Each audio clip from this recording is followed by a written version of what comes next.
Assalamualaikum warahmatullahi wabarakatuh. Kami dari kelompok 6 akan menjelaskan tentang komunikasi downlink satelit LEO, Low Earth Orbit dengan PPM-WSK. Dengan menggunakan saya Gambar Heraldi, dengan Ronaldo Penapitupulu, dan sama Adi Wicaksono. Berikut abstrak dan overview tentang komunikasi FSO akan dijelaskan dengan teman saya. Saya dengan Ronaldo Pardamena Pitupulu akan menjelaskan tentang abstrak. Abstrak komunikasi FSO berkembang cukup cepat. Salah satu pengaplikasiannya adalah komunikasi satelit.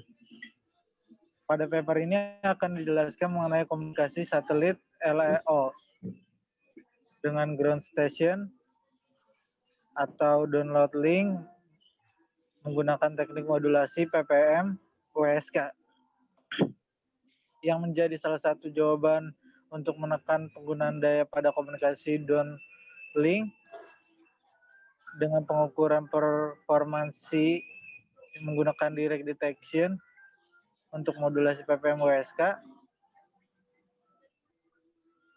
Berikut saya akan menjelaskan bagian komunikasi FSO pada paragraf pertama.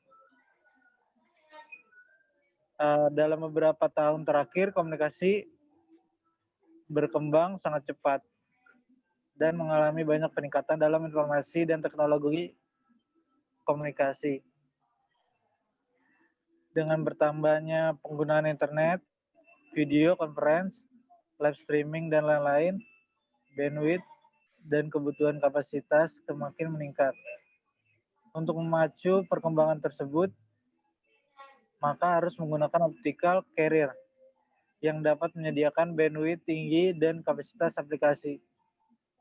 Selanjutnya, Optical Wireless Communication atau OWC, teknologi yang menggunakan optical carrier untuk mengirimkan informasi dari satu poin ke poin yang lain melalui kanal tidak terarah yang berada di atmosfer atau free space.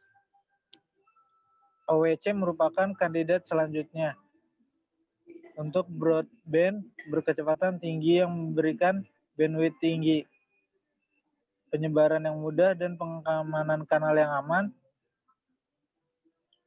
Dasar prinsip dari WOC sama dengan fiber optik tetapi tidak sama dengan transfiber. Dalam kasus ini, modulasi data dikirimkan melalui kanal tidak terarah dibandingkan dengan optical fiber yang kanalnya terarah. OWC bisa diklasifikasikan menjadi dua kategori, yaitu indoor dan outdoor. Optical wireless communication. Indoor OWC dibagi menjadi empat konfigurasi sistem generik, yaitu direct line of sight atau LOS, non-directed LOS, diffuse dan tracked. Outdoor OWC juga disebut sebagai komunikasi free space optical FSO. Sistem komunikasi FSO selanjutnya diklasifikasikan menjadi terrestrial dan link space optical, termasuk bangunan ke bangunan, ground ke satelit, satelit ke ground, satelit ke satelit, satelit ke airborne. Berikut yang sudah saya jelaskan. Komunikasi FSO menawarkan berbagai keuntungan dibanding sistem RF. Perbedaan besar antara FSO dan komunikasi RF didapatkan dari besarnya perbedaan wavelength. Untuk sistem FSO saat kondisi cuaca cerah, visibility mencapai lebih dari 10 mil. Jendela transmisi atmosfer bergantung pada wavelength IR dengan jarak antara 700 nanometer ke 1600 nanometer. Jendela transmisi untuk sistem RF bergantung antara 30 nanometer sampai 3 meter. Selanjutnya, wavelength RF ribuan lebih besar dibanding optical wavelength. Rasio tinggi dari wavelength menunjukkan perbedaan yang menarik dari dua sistem tersebut seperti bandwidth lebih tinggi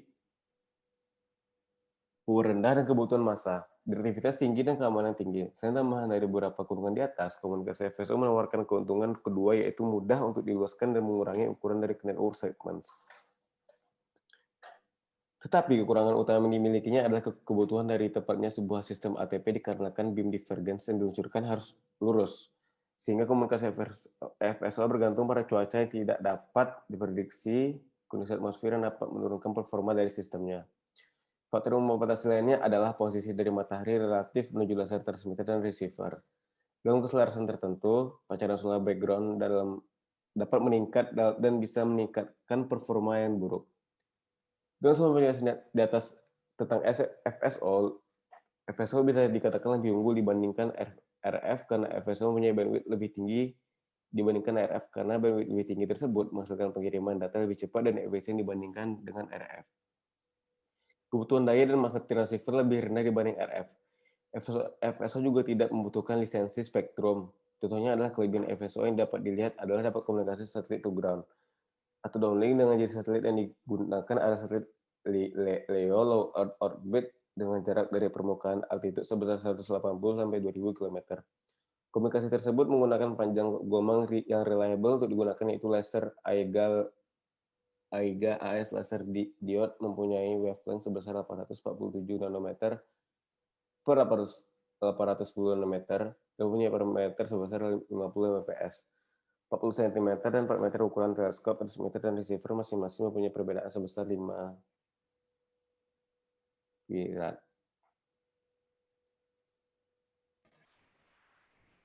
Sekarang kita masuk ke teknik modulasi. Jadi komunikasi downlink antar satelit dan ground station ini menggunakan teknik modulasi PPM WSK. Untuk lebih mengerti modulasi PPM WSK, jadi harus dijelaskan mengenai modulasi PPM dan WSK secara masing-masing. Jadi PPM itu adalah pulse position modulation. Jadi PPM adalah sebuah modulasi di mana bit-bit dikirim dengan posisi yang berbeda dalam sebuah gelombang. Seperti yang ditunjukkan pada gambar pertama.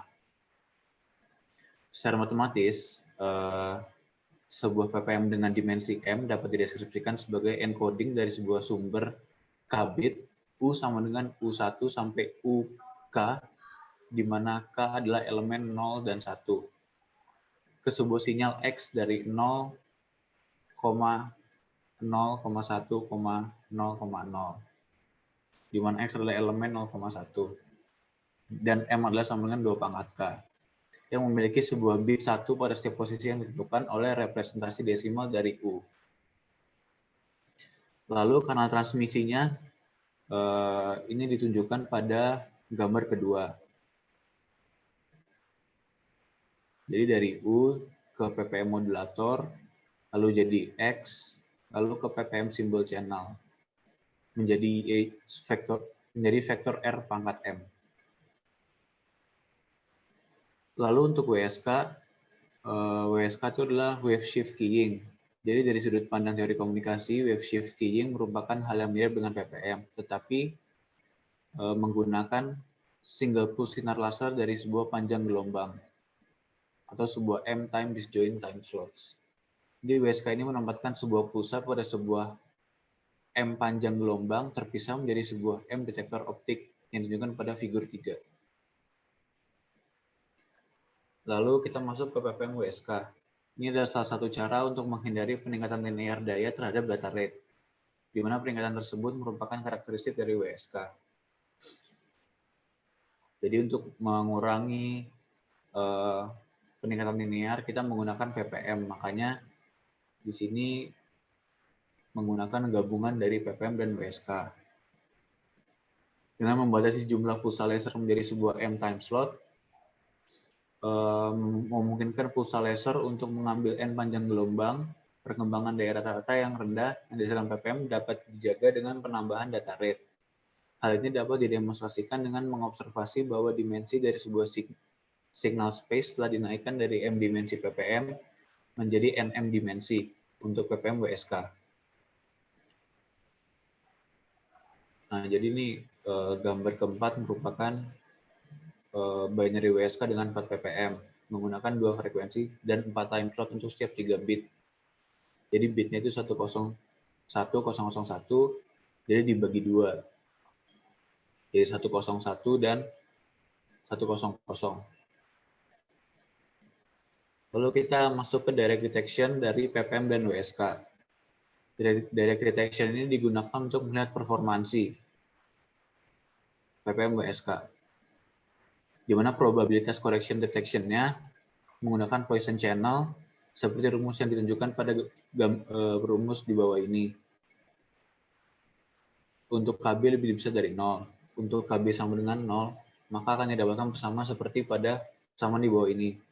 PS NM-1 kali E pangkat KS per NM. Jadi dari kedua persamaan di atas, jika nilai KB meningkat, ketergantungan terhadap M dan performansi untuk setiap M akan menurun. Sekarang akan dibandingkan nilai PAV terhadap BER. Di mana nilai NM yang rendah juga akan menghasilkan BER yang rendah seperti yang akan ditunjukkan oleh figur 5. Pada figur 5 dapat dilihat semakin besar nilai dimensi NM, maka dibutuhkan jumlah foton per slot yang lebih banyak untuk mencapai BER yang sama. Untuk nilai KB sama dengan 0, KB sama dengan 0,01, dan KB sama dengan 1. Sebagai contoh, untuk mencapai 0,001 BER, jenis modulasi dengan dimensi NM yang kecil membutuhkan jumlah foton per slot paling banyak. Selanjutnya akan dijelaskan pengukuran performansi dengan menggunakan SNR beta slot dan juga SNR beta B. Nilai SNR beta sama dengan KS kuadrat per KB, sedangkan nilai untuk SNR beta B sama dengan KS kuadrat per 2KB log 2 NM. Grafik perbandingan BER dengan kedua parameter tersebut akan ditunjukkan pada figur 6. Pada figur 6 terlihat jelas pada grafik SNR beta peranan dimensi tidak berpengaruh, karena rumus yang digunakan tidak menggunakan dimensi. Sedangkan pada SNR beta B, peranan dimensi signifikan dikarenakan rumus yang digunakan. Jika melihat grafik SNR beta B semakin besar dimensi, maka nilai SNR-nya akan semakin kecil.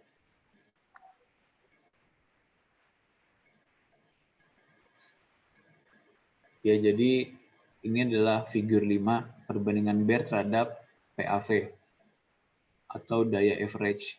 Satuannya itu foton per slot.